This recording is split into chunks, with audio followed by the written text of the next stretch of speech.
Assalamualaikum warahmatullahi wabarakatuh. Izin memperkenalkan diri. Nama Taruna Muda Putra Dwiandoko, NID 2230201, Prodi TMP 1A. Di sini saya akan menjelaskan tentang teknik pengaturan mata kuliah teknik pengaturan yang dosen pengampunya adalah Bapak Fadli Rozak. Oke, di sini pertama-tama adalah pengertian mengenai apa sih teknik pengaturan itu. Jadi, teknik pengaturan merupakan metode atau strategi yang digunakan untuk mengelola, mengendalikan, atau mengatur suatu proses, sistem, atau situasi agar mencapai tujuan tertentu dengan efisien dan efektif.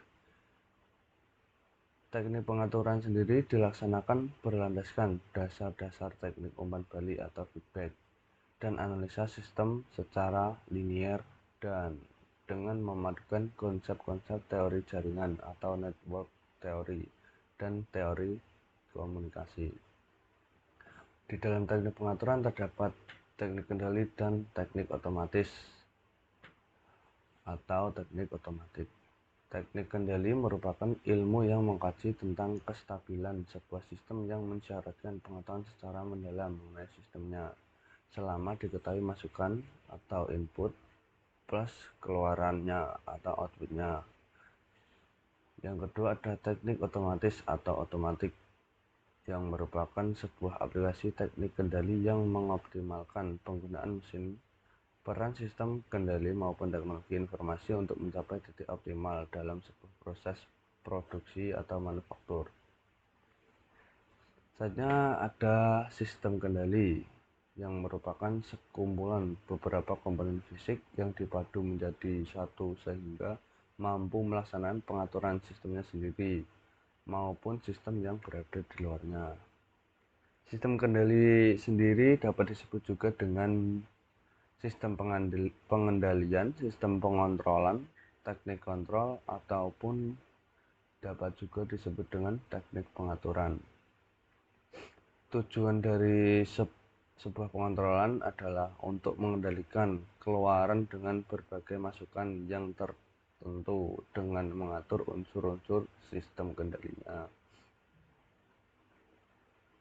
Dalam sistem pengontrolan terdapat 4 variabel yang berkenaan, yaitu yang pertama ada masukan atau input, merupakan aksi yang berasal dari luar sistem untuk diterapkan ke sebuah sistem kendali dalam mendapat respon tertentu.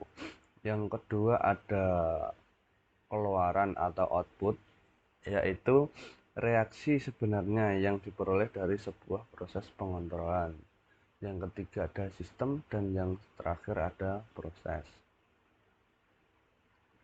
Dalam sistem pengendalian terbagikan menjadi 3 kelompok. Yang pertama ada pengendalian ilmiah, yang merupakan kendali yang didapatkan pada makhluk hidup, contoh suhu tubuh, sistem motorik tubuh, dan lain sebagainya. Di sini saya mencontohkan refleks pada gerak manusia. Jadi misalnya mata melihat terusan mengirimkan sinyal kepada otak, setelah itu otak mengirimkan sinyal lagi kepada motor tubuh, tangan, kaki, dan lain sebagainya. Jadi langsung gerak gitu. Selanjutnya ada pengendalian buatan. Kendali ini bisa dilihat dalam kehidupan di sekitar kita. Contohnya pengendalian saklar listrik, pengantaran buku tutup palang pintu parkir, dan sebagainya. Di sini saya mencontohkan untuk saklar listrik. Jadi saklar listrik itu apabila dimatikan, ada lagi yang namanya sekring. Nah, saklar sama sekring. Saklar apabila dimatikan tapi sekring dinyalakan, itu lampu atau beban akan tetap nyala. Saya ulangi, untuk saklar dimatikan, sekring dinyalakan, itu lampu akan tetap mati. Nah, begitupun sebaliknya, saklar dinyalakan, sekring dimatikan, itu lampu akan mati.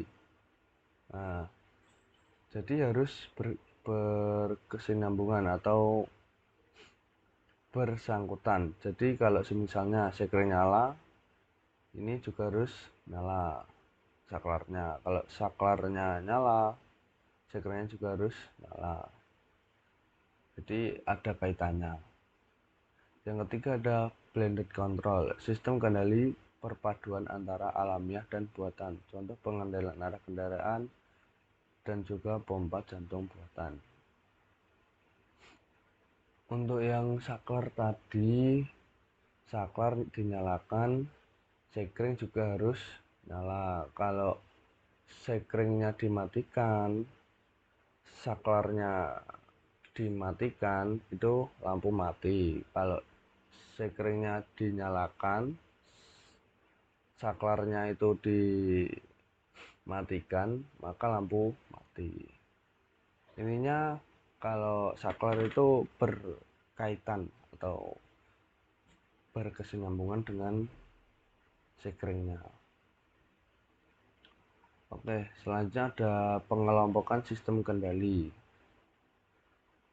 Pembagian berdasarkan pada sistem. Yang pertama ada sistem kendali manual atau manual dan otomatis.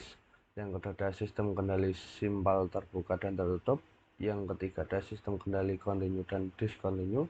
Yang keempat ada sistem kendali servo dan regulator. Itu berdasarkan sistemnya. Selanjutnya ada berdasarkan sumber penggerak, yaitu ada elektrik, pneumatik, dan hidrolik. Di sini saya baru menjelaskan tentang manual dan otomatis. Nah, kalau manual itu seperti pada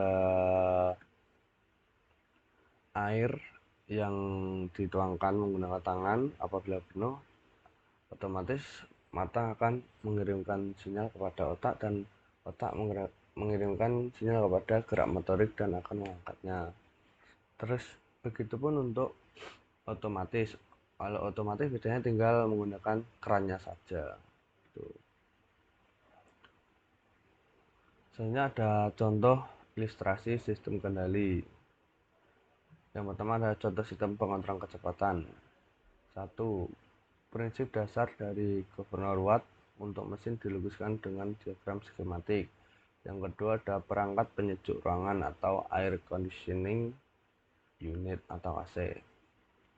Tujuan penggunaan teknik pengaturan yaitu adalah memberikan kemudahan dalam mendapatkan performansi dari sistem dinamik, mempertinggi kualitas dan menurunkan biaya produksi, mempertinggi laju produksi, dan yang terakhir ada meniadakan pekerjaan-pekerjaan rutin yang sering-sering sangat membosankan. Jadi yang saya sebutkan tadi merupakan beberapa tujuan dari penggunaan teknik pengaturan. Selanjutnya ada pelopor-pelopor penemu teknik pengaturan. Yang pertama ada James Watt, yaitu menemukan kontrol otomatis atau governor sentrifugal pada kecepatan mesin uap. Yang kedua ada Minorski, yaitu menemukan kontrol otomatis untuk kemudi kapal.